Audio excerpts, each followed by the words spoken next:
Aux agriculteurs des services innovants tels que la modulation intraparcellaire, mais sont-ils réellement utilisables à l'heure actuelle? Oui, je pense qu'aujourd'hui, il y a suffisamment de gens qui utilisent ces services pour pouvoir affirmer qu'ils sont utilisables. Et il n'y a pas forcément besoin d'être équipé avec du matériel dernier cri pour faire de la modulation. Je pense que même avec du matériel ancien, les personnes qui sont un peu rompues à l'exercice arrivent à valoriser les cartes de préconisation. Maintenant, c'est pas forcément un exercice facile. L'informatique embarquée, c'est une technologie qui ressemble pas forcément à ce que l'on connaît dans le domaine de l'agroéquipement. C'est plus compliqué et ça peut poser des soucis dès l'achat. Dès l'achat, tout d'abord parce que les agriculteurs sont souvent peu perdus quand on parle de langage de boîtier, quand on parle de fonctionnalité des boîtiers, quand on étudie les branchements des boîtiers entre eux, c'est quelque chose d'assez compliqué. Et à ce niveau-là, les agriculteurs, à mon avis, ont besoin d'accompagnement. Ensuite, pour le choix du matériel, se pose la question de la compatibilité, particulièrement entre les marques, quand on commence à équiper ces engins de matériel de marques différentes. À ce niveau-là, la difficulté des clients est d'avoir la certitude que les liaisons entre les matériels vont fonctionner correctement. Et à ce niveau-là, on a besoin de références qu'on n'a pas toujours. Je donnerais un petit avantage à ce niveau-là aux concessionnaires qui ont spécialisé leur personnel, aussi bien à la vente qu'au service après-vente, pour pouvoir renseigner leurs clients. Mais quand on voit le coût des câbles, quand on voit le coût des clés informatiques, c'est vrai qu'on n'a pas forcément, et on comprend que les gens n'ont pas forcément envie de se tromper. Donc ça, c'est à l'achat que les difficultés peuvent être présentes. Maintenant, à l'utilisation, moi, ce que j'ai remarqué quand on fait notamment des formations, c'est que les problèmes peuvent démarrer dès le transfert des fichiers. Quand on transmet une carte de préconisation, la première difficulté va être de transférer le fichier de sa messagerie sur une clé USB. Et là, tout le monde n'a pas la même affinité avec l'informatique. Donc, quand on parle de transférer un fichier, de zipper un fichier, de créer des dossiers, ben voilà, ça peut poser quelques problèmes à certaines personnes. Ensuite, quand on a récupéré le fichier, il faut charger sur la console. Et là encore, ça peut poser souci. Moi, je trouve que les consoles sont pas toujours intuitives. Le matériel qui est proposé par les constructeurs est pas toujours intuitif. Et donc la démarche de charger la carte de préco dans la console est pas toujours évidente. On est amené, nous, à refaire des tutoriels qu'on met à disposition sur notre site internet pour aider les gens à charger la carte dans la console. Une fois que la carte est chargée, c'est là qu'apparaissent souvent les problèmes de compatibilité, de liaison entre les matériels, donc au moment de la mise en œuvre sur le terrain.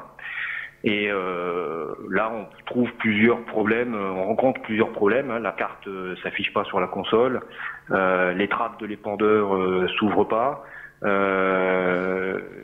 ça fonctionne une journée, ça fonctionne pas le lendemain, ou ça marchait l'année dernière, ça marche pas l'année suivante.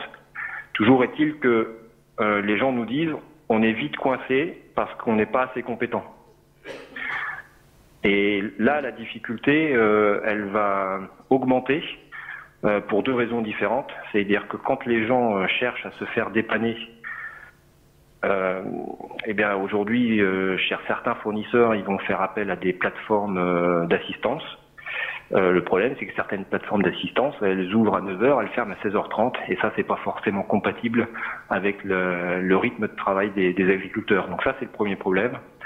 Le deuxième problème est lié au fait que quand ça marche pas, il y a des origines d'explication, l'origine du problème peut venir de 3 voire 4 points différents. Soit ça vient de la carte, soit ça vient de la console, et soit ça vient de l'épandeur, ou encore ça vient de la liaison entre tout ça, c'est-à-dire au niveau des câbles.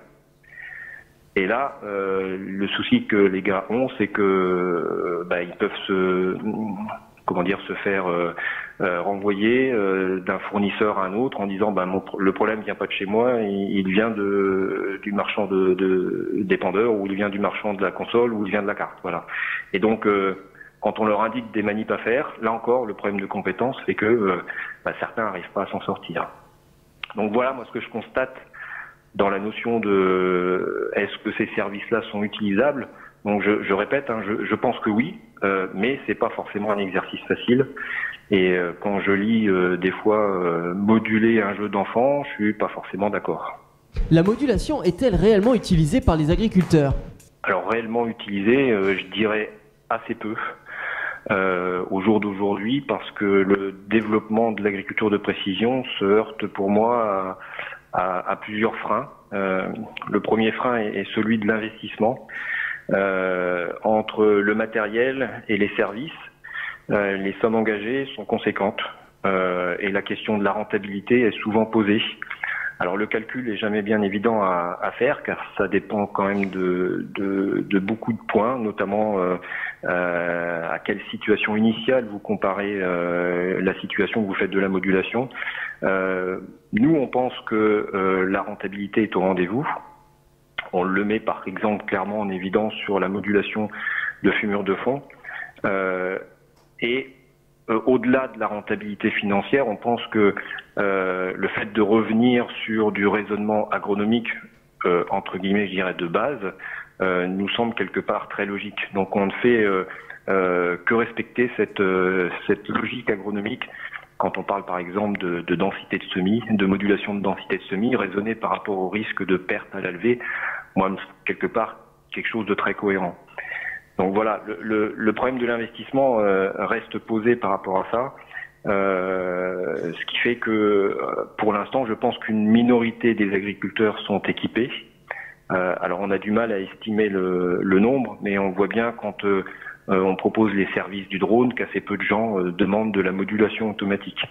Je crois que c'est seulement 10% des agriculteurs qui sollicitent ce service-là.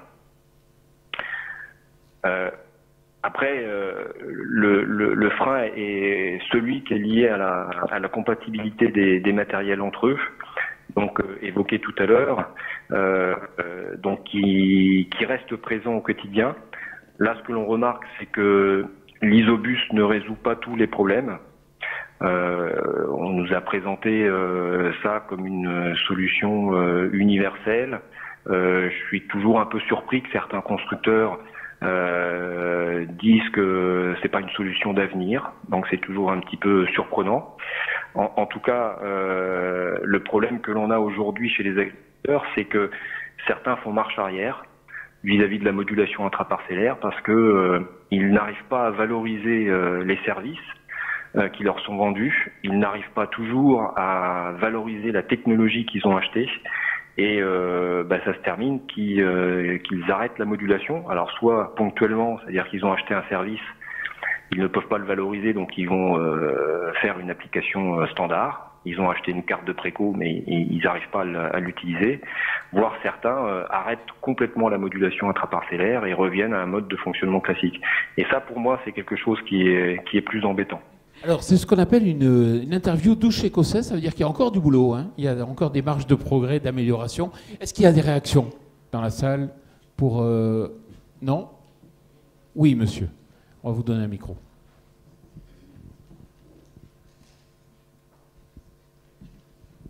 Oui, je pense que, pour revenir à l'intervention d'avant, un des freins qui n'est peut-être pas encore bien identifié, qui a été très bien dit là, c'est le fait que les agriculteurs ne sont pas forcément encore bien à l'aise avec les nouvelles technologies, notamment informatiques, mais ça tend avec les nouvelles générations à se limiter, et je pense que c'est un frein relativement important dans l'utilisation, et qui est renforcé par le retour d'expériences négatives qu'on vient d'entendre.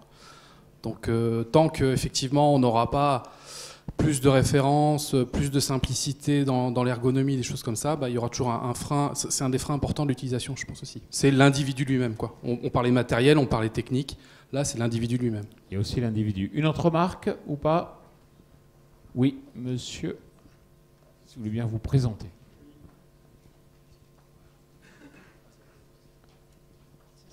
Ça doit soit fonctionner, allez-y. Oui, bonjour à tous. Donc moi, je voulais apporter le point de vue aussi du constructeur. C'est vrai qu'il y a des problèmes qui ont été clairement identifiés chez les agriculteurs qui ont investi dans tous ces systèmes d'agriculture précision. Ça a commencé avec l'autoguidage, ça se poursuit avec tout ce qui est système de coupure, modulation. Il faut savoir que chez les distributeurs et chez les constructeurs, on est aussi en train de travailler sur comment on peut faciliter la diffusion de l'information et la formation des agriculteurs. Parce que bien évidemment, tout ça, c'est lié à toutes les nouvelles technologies, les tablettes, etc. Des fois, c'est des problèmes de navigation que les agriculteurs rencontrent, des problèmes d'incompréhension de comment une carte est éditée, pourquoi un shapefile est composé finalement de trois sous-fichiers différents, etc.